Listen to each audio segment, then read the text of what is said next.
Guys, tignan nyo to. Kailan ko lang nalaman, may ganito na palang battery. So, AA battery siya, pero at the same time, USB Type-C na. Tinatry ko siya i-open, pero yung case na kasama is kailangan pa natin ng screwdriver. So, may naka-ready naman tayong all-in-one para dyan. Uy. So, natanggal na natin yung screw, and ito na siya. So, ang bilib ako dito guys is even battery. Ayan. May USB Type-C na. May na-receive tayo ditong 4.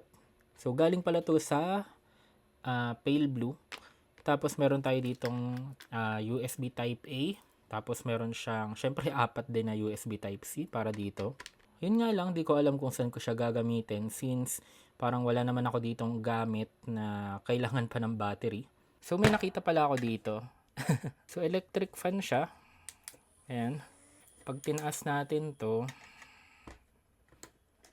ayan. So, ilaw na rin siya.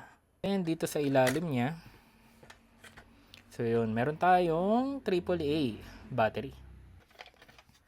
Tanggalin na natin yan. Then, kabit natin to. And, ayan. So, nakakabilib lang kasi almost lahat na ng bagay is may USB Type-C, even battery. So, medyo familiar na sa akin na may gantong product, pero ngayon lang ako nagkaroon nito. So, kung interested pala kayo dito guys, nakuha ko siya sa Digital Walker.